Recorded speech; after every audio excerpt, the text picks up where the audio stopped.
Le Seigneur soit avec vous. et avec votre esprit. Évangile de Jésus-Christ selon Saint Jean. Gloire à toi, Seigneur. Voici le témoignage de Jean le Baptiste, quand les Juifs lui envoyèrent de Jérusalem des prêtres et des Lévites pour lui demander « Qui es-tu » Il ne refusa pas de répondre, il déclara ouvertement « Je ne suis pas le Christ ». Ils lui demandèrent alors « Qu'en est-il? Es-tu le prophète Élie ?» Il répondit « Je ne le suis pas ». « Es-tu le prophète annoncé ?» Il répondit « Non ». Alors ils lui dirent « Qui es-tu » Il faut que nous donnions une réponse à ceux qui nous ont envoyés. « Que dis-tu sur toi-même » Il répondit « Je suis la voix de celui qui crie dans le désert. Redressez le chemin du Seigneur, comme a dit le prophète Isaïe. » Or, il avait été envoyé de la part des pharisiens. Ils lui posèrent encore cette question. « Pourquoi donc baptises-tu si tu n'es ni le Christ, ni Élie, ni le prophète ?» Jean leur répondit. « Moi je baptise dans l'eau, mais au milieu de vous se tient celui que vous ne connaissez pas. C'est lui qui vient derrière moi, et je ne suis pas digne de délier la courroie de sa sandale. » Cela s'est passé à Béthanie, de l'autre côté du Jourdain, à l'endroit où Jean baptisait.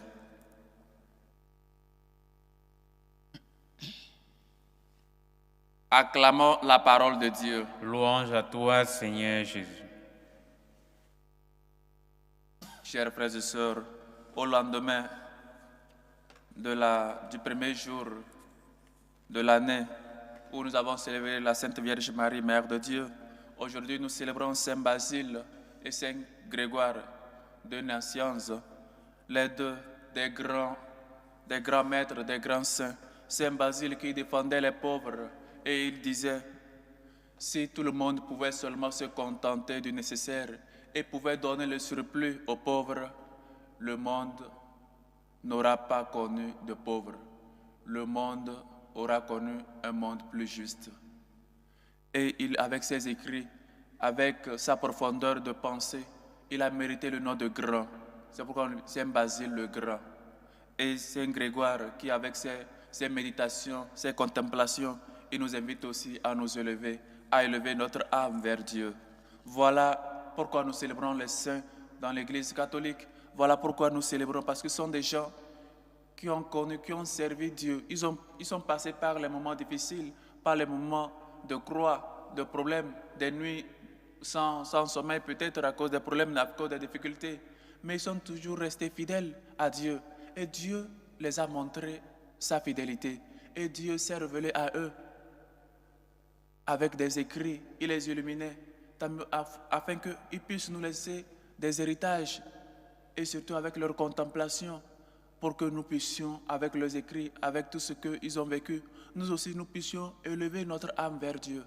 Voilà au début de cette année, les saints que nous célébrons. Nous avons célébré la Vierge Marie hier, la Mère de Dieu. Aujourd'hui, nous célébrons Saint Grégoire et Saint Basile le Grand. Ces deux saints nous invitent, chaque fois que nous célébrons des saints, le Christ nous invite, Dieu nous invite, l'Église nous invite à ce que nous puissions vivre plus près de Dieu en imitant les saints et surtout en demandant leur intercession. Et donc, chers frères et sœurs, dans notre vie de chrétien, comme nous le savons tous, nous sommes appelés à être des témoins, à rendre témoignage, à ce que notre vie puisse refléter vraiment notre identité de chrétien, à ce que notre adhésion, notre foi puisse vraiment être une foi vive, une foi active et surtout, nous puissions être toujours fermes, construire la maison sur le rocher qui est le Christ. Et aujourd'hui, on se pose des questions sur la figure de Jean. On se pose, qui es-tu réellement? Il faut que nous donnions une réponse à ceux qui nous ont envoyés. Qui es-tu? Tu n'es ni le prophète, ni le Messie qui devait venir. Tu es quoi réellement? Et nous devons donner une réponse à ceux qui nous ont envoyés. Qui es-tu? Et donc Saint Jean lui dit, seulement je ne suis qu'un messager, je ne suis que celui qui vient pour préparer le chemin du Seigneur. Préparons le chemin du Seigneur. Nous aussi, nous sommes prophètes depuis le jour de notre baptême. Un des 3 dons que nous recevons, c'est la prophétie, le don de la prophétie. Être prophète et surtout un bon prophète, parce qu'il y a des mauvais prophètes, il y a des faux prophètes. Un bon prophète qui annonce la parole de Dieu, qui annonce Dieu. Et une des qualités d'un prophète, c'est l'humilité. Je ne suis pas celui que vous croyez que je suis. Je suis seulement celui qui vient préparer le chemin. Et donc, peut-être nous pouvons reconnaître des prophètes par cela, l'humilité. Nous sommes prophètes, mais nous ne sommes pas humbles. Parfois, sur les paroisses, le vicaire veut être le curé. Parce que quand peut-être une personne vient demander d'après le curé, il se prend pour le curé. Ou peut-être dans pas mal de choses. Chacun doit connaître sa place. Tu es vicaire, tu es vicaire. Tu es curé, tu es curé. Et ce sont des responsabilités. Il ne faut pas peut-être désirer des responsabilités qu'on ne peut pas porter au dos. Parfois, et je le dis parce qu'il y a pas mal de cas, on veut prendre les places des autres. Et on veut, même dans nos maisons, peut-être au bureau, là où nous travaillons, on pense qu'on peut occuper le poste de l'autre qui est supérieur à nous. Ou parfois même, on arrive à l'envier.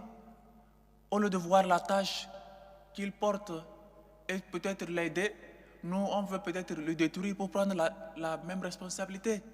On ne sait pas. Tout est grâce. Un grand pouvoir va toujours avec une grande responsabilité. On ne peut pas désirer des responsabilités que nous n'avons pas la force de porter. Tu es vicaire, tu es vicaire. Tu es curé, tu es curé. Un vicaire ne peut pas faire le travail du curé. Avec l'expérience, tu seras curé.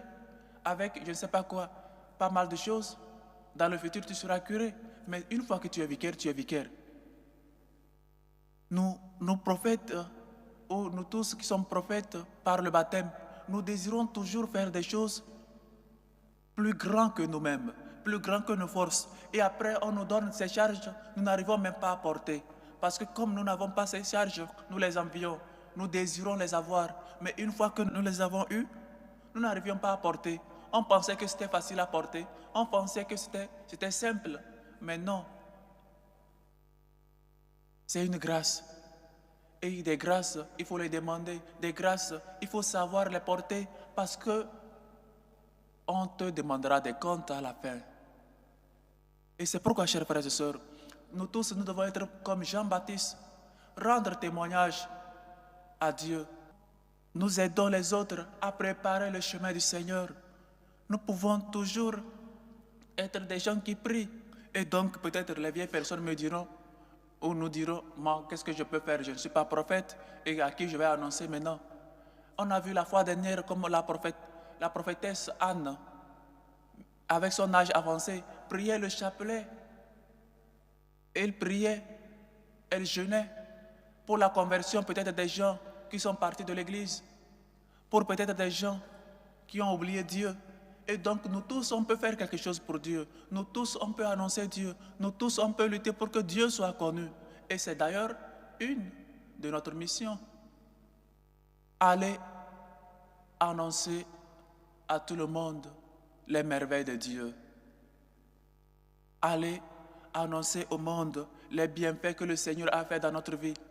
Même avec le chapelet dans ta main, tu peux être prophète. Tu peux prier.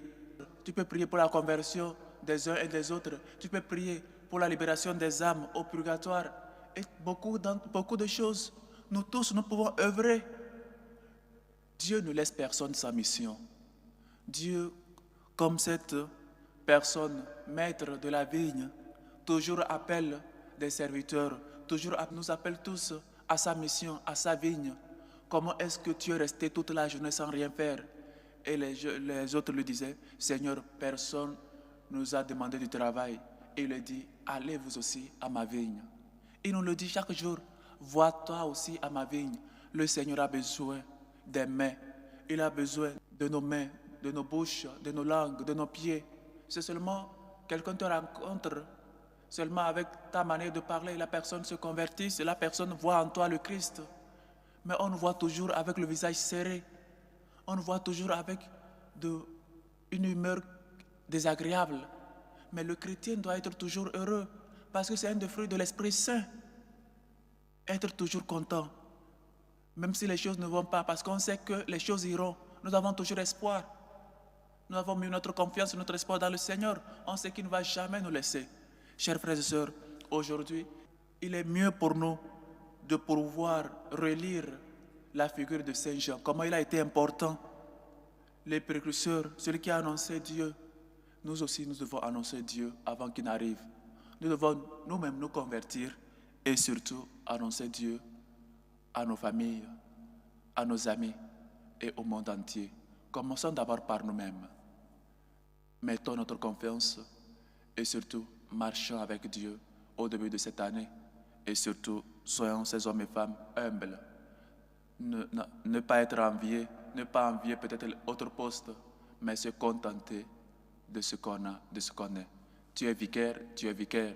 Tu es maman à la maison, tu es maman. Tu n'es pas papa. Papa est papa. Au travail, tu es le patron, tu es le patron. Parce que chaque travail, chaque poste a sa responsabilité. Et donc, c'est une grâce. Et à la fin, il faut toujours se dire, il y a des comptes qu'on doit rendre. Que le Seigneur nous aide et que Saint Jean-Baptiste, nous puissions suivre les pas de Saint Jean-Baptiste, annonçant le Seigneur. Et qu'aujourd'hui, Saint Basile le Grand et Saint Grégoire, que nous célébrons, intercèdent pour nous tous. Loué soit Jésus-Christ. À jamais.